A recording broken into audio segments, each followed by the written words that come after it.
Video में हम बात करेंगे चाइल्ड डेवलपमेंट के लास्ट यूनिट यानी कि यूनिट 5 की, और इससे पहले यूनिट 1, 2, 3 और 4 चारों की ही वीडियो अपलोड हो चुकी है। तो आप पूरा सिलेबस बिल्कुल सीरीज़ वाइज करने के लिए पहले उन वीडियोस को देख लें और उसके बाद ये यूनिट 5 देखें। तो ये यूनिट 5 जो है इसका नाम है आपका पर्सनालिटी डेवलपमेंट। काफ़ी अच्छा यूनिट है, काफ़ी इंटरेस्टिंग है और इससे क्वेश्चन ज़रूर आता है पेपर में, ना सिर्फ आपके डीएलएड एग्ज़ाम में बल्कि कॉम्पिटिटिव जितने भी टीचिंग एग्ज़ाम हैं वहाँ भी पर्सनालिटी डेवलपमेंट से क्वेश्चन आते हैं। तो शुरू करते हैं इस यूनिट को, और जो पहला टॉपिक हमारे सामने आएगा वो है सेल्फ कॉन्सेप्ट यानी खुद को जानना, फिर सेल्फ एस्टीम और डिफेंस मैकेनिज्म। इन तीनों चीज़ों की यहाँ पर बात होगी। तो बात करें अगर सेल्फ कॉन्सेप्ट की, क्या होता है सेल्फ कॉन्सेप्ट? खुद को जानना, खुद के बारे में, सेल्फ के बारे में आप क्या कह सकते हैं? तो childrens through and thought and feeling about them self. तो एक बच्चा या एक ह्यूमन बीइंग जो भी है वो क्या थॉट, क्या थिंकिंग रखता है, क्या फीलिंग रखता है अपने बारे में, यही होता है सेल्फ कॉन्सेप्ट। ये रेफर करता है to believe about general professional identity. Their believes include personal attributes such as once as हो सकता है, फिजिकल कैरेक्टरिस्टिक्स हो सकती हैं, बिहेवियर एंड कॉम्पिटेंसीज। तो ये सारी चीज़ें जो हैं आप सेल्फ कॉन्सेप्ट के अंदर पढ़ते हैं या जानते हैं कि किस तरीके से आपकी पर्सनल आइडेंटिटी क्या है, आपको लोग किस बारे में जानते हैं, आपकी खुद की पर्सनालिटी क्या है, कौन सी ऐसी मूल चीज़ें हैं जो सिर्फ आपकी हैं, आपने किसी से कॉपी नहीं रही, जो आपको आप बनाता है। कहते हैं ना कि हर एक इंसान अलग होता है, तो वही सेल्फ कॉन्सेप्ट ही है जो आपको बाकियों से अलग बनाता है। अब यहाँ पर हम देखते हैं डेफिनेशन की। तो यहाँ पर बॉम्स्टर की जो डेफिनेशन है वो दी रही है कि the individuals believe about himself और हर सेल्फ। तो हर एक इंडिविजुअल की जो बिलीफ होती है अपने लिए, including persons attributes who and what are self is. तो फिर यही जो होता है उसका सेल्फ होता है कि उसके बनाए हुए अपने खुद के विचार क्या हैं, उसके जीवन के नियम क्या है, वो किस तरीके से अपनी पर्सनैलिटी को दूसरों के सामने रखता है। नेक्स्ट जो चीज़ है हमारी वो है सेल्फ इस्टीम। तो अगर सेल्फ इस्टीम की बात करें तो ये है हमारा subjective sense of overall personal worth और वैल्यूज़। ये ज़्यादा अलग नहीं है सेल्फ कॉन्सेप्ट से, उसी का पार्ट है, या कह लो कि एक तरीके से सिनोनियम्स ही हैं दोनों। बस क्या है कि इसके अंदर जो आपकी पर्सनल वैल्यूज़ हैं, जो आपकी लाइफ के रूल्स हैं, उनको यहाँ पर हम एस्टीम के अंदर इंक्लूड कर लेते हैं। और क्या होता है इस्टीम को थोड़ा और हम यहाँ पर डिस्क्राइब करेंगे।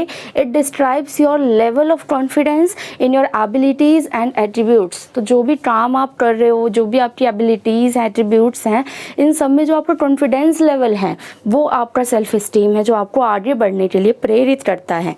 Self esteem is your overall opinion of your self. आपके बारे में जो आपकी ओवरऑल ओपिनियन है या बिलीफ है, आपकी एबिलिटीज़, आपकी लिमिटेशंस, कमियां क्या क्या हैं, ये सब आपका एस्टीम के अंदर आता है। बात करें डेफिनेशन की तो जेम्स ने यहाँ पर डेफिनेशन दी हुई है और ये कहते हैं कि self esteem is the satisfaction और डिससेटिस्फैक्शन विद ऑन सेल्फ।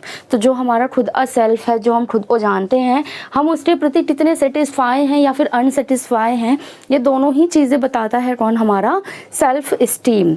चलिए अब next very very important topic है सेल्फ मैकेनिज्म, या फिर कह लो आप डिफेंस मैकेनिज्म।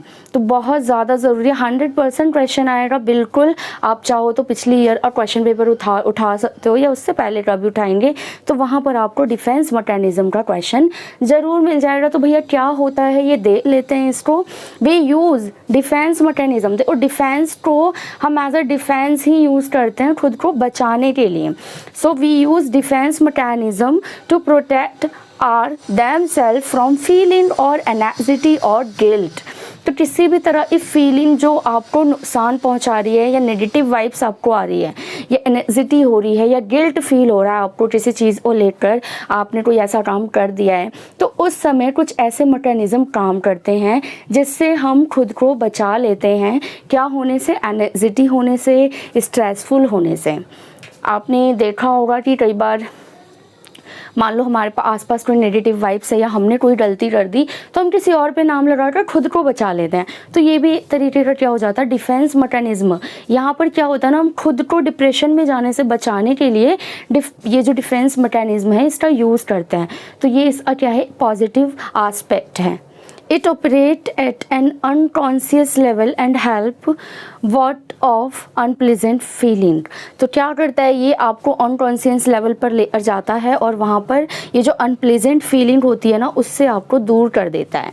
अब देखते हैं कुछ डिफेंस मैकेनिज्म के एग्जांपल्स। यही तो पेपर में पूछता है कि 4 मैकेनिज्म बता दो या फिर 5 बता दो, मतलब अकॉर्डिंग टू द क्वेश्चन वो डिवाइड कर देते हैं इसको।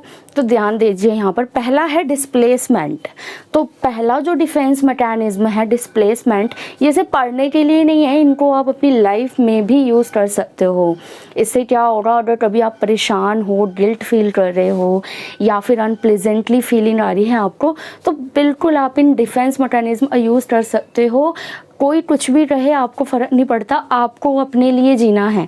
सेल्फ इस्टीम और सेल्फ कॉन्सेप्ट को यहाँ पर समझना ज़रूरी है, ठीक है। तो डिस्प्लेसमेंट अंदर क्या करते हैं हम, taking feeling out on other. क्या करते हैं ना हम कि हमारी जो फीलिंग है या जो हमारी गलती है क्या कर देते हैं, हम उसको बाहर निकाल देते हैं, मतलब बोल देते हैं, डिस्प्लेस कर देते हैं, उसको बाहर निकाल कर किसी और जगह पर लगा देते हैं, ठीक है। तो ये एक तरीका हो गया। सेकेंडली है भाई डिनायल, यानी डिनाइंग दैट समथिंग एग्जिस्ट। मान लीजिए कुछ ऐसा बुरा हुआ है जो कि आप भूल ही नहीं पा रहे हो और वो उसकी वजह से बहुत परेशान हो, तो ऐसे में क्या करो ना, डिनाई कर दो कि ऐसा हुआ ही नहीं, जस्ट फील कि हुआ ही नहीं ऐसा, तो उसके लिए मैं रिएक्ट क्यों करूं, ठीक है। तो ये भी एक डिफेंस मैकेनिज्म की तरह काम करेगा। फिर आता है आपका रिप्रेशन। इसमें क्या होता है, unconsciously keeping unpleasant information from your conscious mind. क्या करते हैं, जो पुरानी बात कोई ऐसी हमने जो माइंड में रखी हुई है अनकॉन्शियसली, जो हमें परेशान कर रही है, तो उसको हम क्या कर देते हैं, अनप्लेजेंट इन्फॉर्मेशन को कॉन्शियस माइंड में एकदम नॉर्मलाइज कर देते हैं कि अरे यार ऐसा तो होता रहता है, ठीक है। नेक्स्ट है सपरेशन। इसमें मान लो consciously keeping unpleasant information from your conscious mind. इसमें उल्टा हो जाता है, मान लो कोई बात हुई है अभी अभी या कॉन्शियसली आपके माइंड में है, तो आप क्या करोगे, उसको सोचोगे अरे बहुत दिन हो रहा है, छोड़ो ये तो पुरानी बात है। इस तरीके से क्या करेंगे, आप छोड़ देंगे उस चीज़ को और उसके बारे में नहीं सोचेंगे। अगला जो डिफेंस मैकेनिज्म है वो है इंटेलेक्चुअलाइजेशन। इसमें क्या होता है, thinking about stressful things in a clinical way. आप क्या कर सकते हो कि मान लो कोई भी चीज़ ऐसी हैपन हुई जो नहीं होनी चाहिए थी आपके साथ, या आपसे गलती से ऐसा कुछ हो गया, तो आप उसको क्या करोगे, एक ना रीज़न देकर छोड़ दोगे कि ये रीज़न थे इसलिए ऐसा हुआ, तो उसमें आपकी कोई गलती नहीं है, ठीक है, इस तरीके से। फिर एक और आता है, एक और यहाँ पर डिफेंस मैकेनिज्म है, वो है रैशनलाइजेशन। इसमें क्या होता है, जस्टिफाइंग एन अनएक्सेप्टेबल फीलिंग और बिहेवियर विद लॉजिक। तो क्या होता है, कोई ऐसी फीलिंग या जो ऐसा बिहेवियर जो गलती से हो गया है या जो गलत है या जो स्ट्रेसफुल है, उसको आप क्या करते हो, कोई लॉजिक देकर छोड़ देते हो कि लॉजिकली ऐसा ही होता है इसीलिए ऐसा हुआ, समटाइम्स ऐसा हो जाता है तो इसीलिए ऐसा हो गया। तो इस तरीके से ये जो आपके डिफेंस मैकेनिज्म है ये काम करते हैं। आप इनको जो है ना नाम को याद करेंगे और इलेबोरेट करके अपने एग्जाम में लिखेंगे, एक्सप्लेन करके लिखेंगे। चलिए नेक्स्ट टॉपिक है factor affecting to self development. आपकी जो सेल्फ डेवलपमेंट है कि आप कैसे मैकेनिज्म यूज़ करेंगे, अपनी मोरल वैल्यूज़ को कैसे बढ़ाएंगे, कॉन्फिडेंस को कैसे लेकर आएंगे, इन सब को कौन से फैक्टर इफेक्ट करते हैं फटाफट से देख लेते हैं। सबसे पहले education, media, gender, show off और कल्चर, इनकम, एज। ये सारे ऐसे पॉइंट्स हैं जो आपकी सेल्फ डेवलपमेंट को इफ़ेक्ट डायरेक्टली करता है। तो ये सारे पॉइंट्स आपको याद रखने और इसको एक्सप्लेन करना कोई बड़ी बात नहीं है, आप इजीली इनको एक्सप्लेन कर सकते हैं। नेक्स्ट टॉपिक हम देखते हैं, चलते हैं, और जो टॉपिक का नाम है वो है पर्सनालिटी, जिसे हिंदी में हम व्यक्तित्व भी कह सकते हैं। अब ये बहुत ज़्यादा ऐसा वर्ड तो नहीं है, ऐसा टर्म नहीं है कि आपने सुना ही ना हो। पर्सनालिटी भी कहीं ना कहीं किसी इंडिविजुअल सेल्फ के कॉन्सेप्ट को दिखाता है, बताता है उसके बारे में, जिस हिसाब से फिर हम उसको जज करते हैं। तो what is personality? Personality is what makes a person an unique person. तो पर्सनालिटी ही वो चीज़ है जो किसी इंसान को एक यूनिक इंसान बना देती है, ठीक है। And it is recognisable soon after birth, और ये बिल्कुल बर्थ के बाद ही दिखाई देना शुरू हो जाती है कि किसकी पर्सनालिटी कैसी है। आपने देखा होगा बच्चों में भी different kind of children different kind of personality को अपने पास रखते हैं। It is the development of organised pattern of behaviour and attitude. ये एक तरीके से पैटर्न्स होते हैं या कह लो सीरीज़ होते हैं जिन्हें हम अपनी लाइफ में ऑर्गेनाइज करके रखते हैं अपने बिहेवियर के अंदर, अपने एटीट्यूड के अंदर। तो दैट इज़ पर्सनैलिटी।